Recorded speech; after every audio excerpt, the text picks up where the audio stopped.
Assalamualaikum warahmatullahi wabarakatuh. Salam kader Madrasah Muallimin Muhammadiyah Yogyakarta. Alhamdulillah wassalatu wassalamu ala Rasulillah man la nabiyya ba'dah, amma ba'du. Anak-anak sekalian, bagaimana kabar kalian?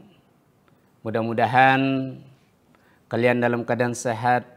Begitu juga keluarga kalian, senantiasa Allah Subhanahu wa Ta'ala melindungi kita walaupun kita berada di tengah pandemi COVID-19 saat ini, tapi kita tetap semangat untuk beraktivitas, terutama belajar di Madrasah Muallimin Muhammadiyah Yogyakarta. Anak-anak sekalian, pada kesempatan ini Ustadz akan menyampaikan mata pelajaran akidah. Topik yang akan kita bahas adalah tentang kejadian luar biasa, yaitu mukjizat. Anak-anak sekalian, apa tujuan kita mempelajari topik ini atau tentang kejadian luar biasa, dalam hal ini mukjizat? Pertama, siswa memahami pengertian mukjizat itu sendiri. Kemudian siswa juga mengetahui apa ciri-ciri dari mukjizat itu. Selanjutnya siswa memahami tujuan adanya mukjizat. Mukjizat diturunkan itu tujuannya untuk apa? Ini harus dipahami oleh siswa. Kemudian mengetahui macam-macam mukjizat. Kemudian yang terakhir adalah mengetahui bentuk-bentuk mukjizat. Dan bagian akhir nanti adalah kesimpulan. Anak-anak sekalian, kalian pernah dengar apa itu mukjizat? Mungkin pernah baca buku, pernah dengar dari ustadz yang lain atau teman saudara dan lain sebagainya. Perlu diketahui bahwa mukjizat itu berasal dari kata a'jaza. Berarti melemahkan. Melemahkan. Dari kata dasar ajaza yang artinya lemah. Sedangkan menurut istilah, suatu peristiwa atau kejadian yang menakjubkan, yang terjadi di luar kebiasaan. Inilah pengertian dari mukjizat secara bahasa maupun secara istilah. Anak-anak sekalian, lalu apa ciri-ciri mukjizat? Ciri-ciri mukjizat itu yang pertama, kejadian yang sangat luar biasa. Kejadian yang sangat luar biasa, berarti sangat itu sudah di atas segala-galanya. Kemudian yang kedua, berasal dari Allah Subhanahu wa Ta'ala. Bukan berasal dari nabi, apalagi manusia biasa seperti kita. Ini mukjizat itu berasal dari Allah, bukan dari nabi, bukan dari para ulama, bukan dari orang-orang yang seperti kita. Nah, kemudian ciri yang ketiga adalah tidak bisa dinalar oleh akal manusia. Jadi ciri yang ketiga, tidak bisa dinalar oleh akal manusia. Kemudian ciri yang keempat, terjadi secara tiba-tiba tanpa unsur kesengajaan. Jadi mukjizat ini bukan didesain oleh manusia atau by design. Tapi mukjizat ini adalah terjadi secara tiba-tiba. Misal, Nabi dan Rasul Allah mendapatkan tantangan dari kaumnya. Kemudian Allah Subhanahu wa Ta'ala memberikan kekuatan kepada Nabi dan Rasul untuk menghadapi tantangan kaumnya itu. Inilah dikatakan mukjizat. Misalnya, misal yang lain, ketika Nabi Musa alaihissalam misalnya mau disihir oleh penyihir Firaun. Kemudian Nabi Musa alaihissalam diberikan mukjizat, tongkat bisa berubah menjadi ular.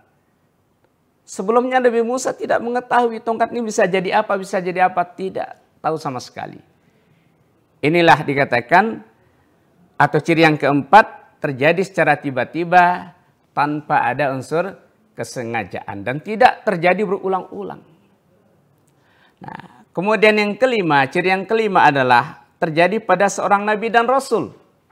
Nanti kalau ada di kampung kalian, anak sekalian, ada yang ngaku dirinya dapat mukjizat, jangan dipercayai. Kenapa? Karena mukjizat ini terjadi pada nabi dan rasul Allah. Sementara nabi dan rasul Allah itu sudah selesai. Nabi Muhammad itulah nabi akhir zaman, nabi terakhir. La nabiyya wa la rasula ba'dah. Tidak ada nabi dan rasul setelah Nabi Muhammad. Maka kalau ada orang ngaku dirinya nabi, apalagi ngaku dirinya rasul dapat mukjizat, kader Perserikatan Muhammadiyah, santri mu'alimin harus menolak dengan tegas. Lawan itu. Ya, kita anak sekalian. Kemudian yang keenam adalah sebagai pembuktian kebenaran ajaran Allah Subhanahu wa taala.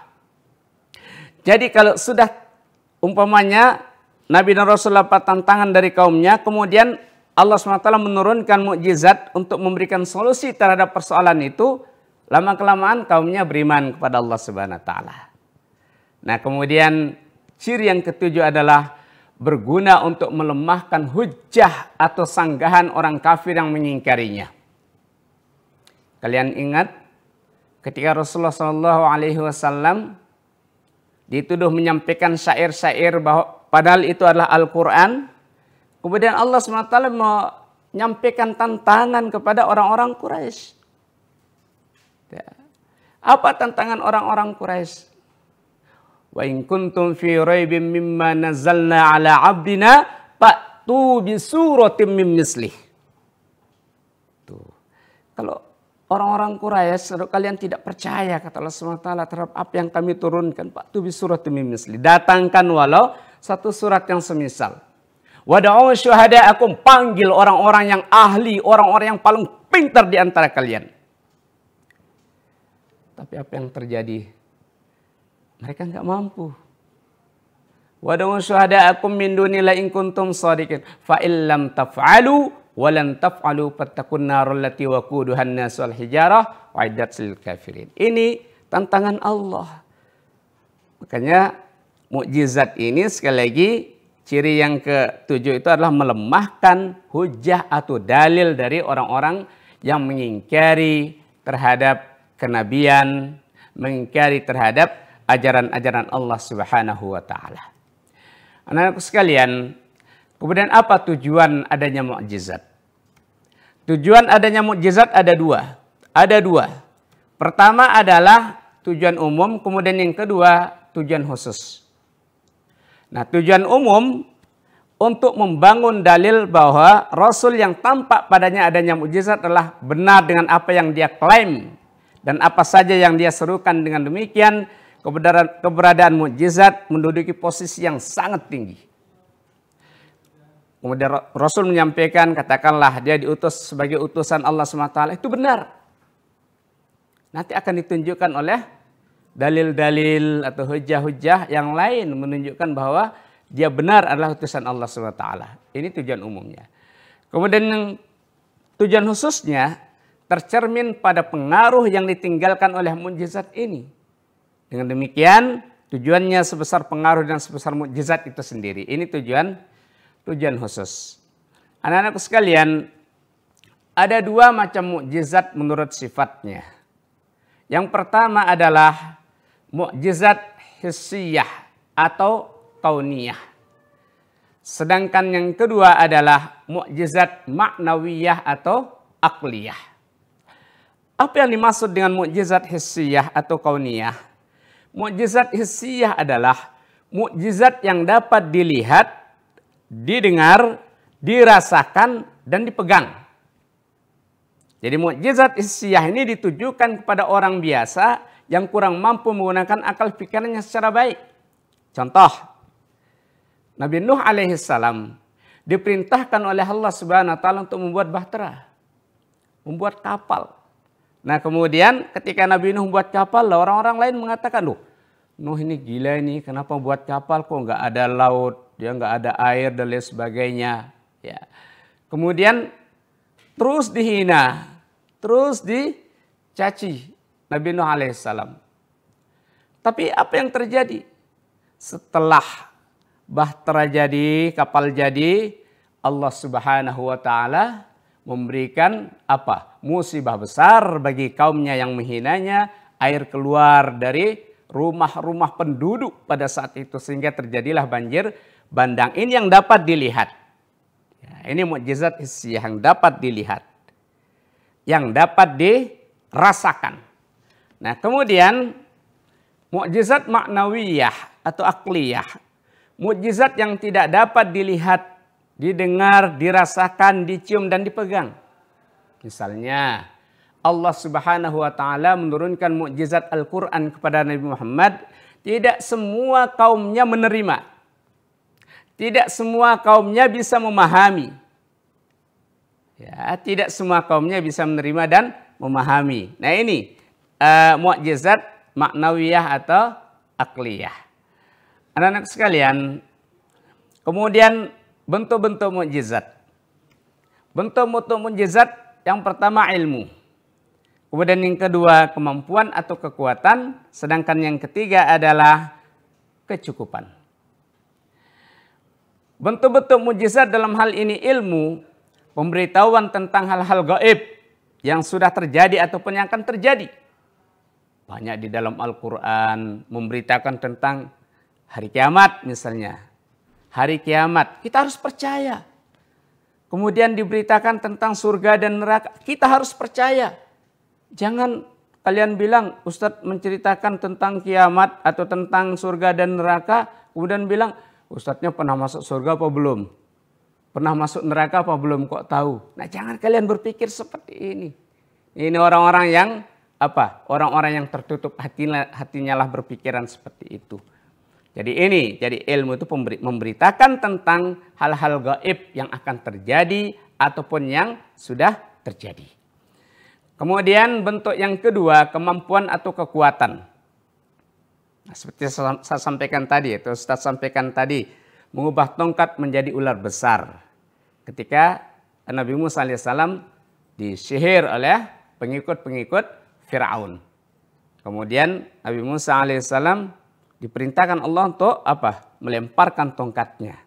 Nah, ini kemampuan dan kekuatan. Nah, kemudian berkecukupan atau kecukupan perlindungan Nabi Muhammad dari orang-orang menginginkan kejahatan kepadanya. Sehingga Nabi SAW pada saat itu mau dibunuh oleh kafir Quraisy. Kemudian Allah SWT melindungi Nabi Muhammad. Nah, ini bentuk-bentuk mukjizat. Kemudian unsur-unsur mukjizat menurut Profesor Quraish Shihab, yang pertama hal peristiwa yang luar biasa. Kemudian yang kedua, terjadi atau dipaparkan oleh seorang yang mengaku nabi. Yang mengaku nabi itu berarti batasannya sekarang adalah Nabi Muhammad terakhir. Setelah itu nggak ada nabi.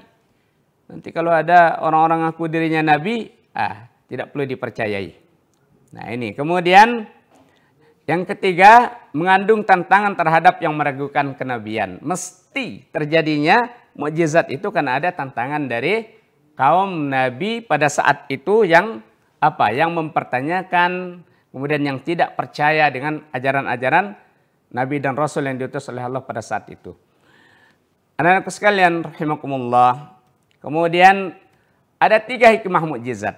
Pertama, melemahkan dan mengalahkan alasan, usaha dan tipu daya orang-orang yang menentang dakwah Rasul Allah. Lalu yang kedua, bagi yang telah percaya kepada kenabian, maka mukjizat akan berfungsi untuk memperkuat iman serta menambah keyakinan akan kekuasaan Allah. Nah, jadi kalau orang sudah percaya, kemudian imannya akan kuat. Ya, taat kepada Rasul-Rasul Allah. Kemudian yang ketiga, membuktikan kebenaran Rasul yang diutus Allah dan ajaran-ajarannya. Jadi kesimpulannya anak-anak sekalian, mukjizat adalah kejadian luar biasa dan hanya diberikan kepada Nabi dan Rasul Allah Subhanahu wa taala, bukan kepada yang lain. Ingat ya, mukjizat itu diberikan kepada Rasul Allah, bukan kepada yang lain. Anak sekalian, inilah materi pada kesempatan ini yang Ustaz sampaikan. Untuk lebih lengkapnya nanti silahkan anak-anak sekalian kunjungi di portal belajar siswa, siswa.muallimin.sh.id. Jangan lupa jika nanti ada tugas-tugas di portal itu silahkan kalian kerjakan. Kemudian buka materi-materi itu ya, baca materi-materi yang ada di portal itu. Mudah-mudahan Allah SWT memberikan kemudahan kepada kalian semua, kepada kita semua dalam melaksanakan aktivitas kita. Itulah yang dapat Ustaz sampaikan. Nasrun minallah fatuhun qarib. Assalamualaikum warahmatullahi wabarakatuh.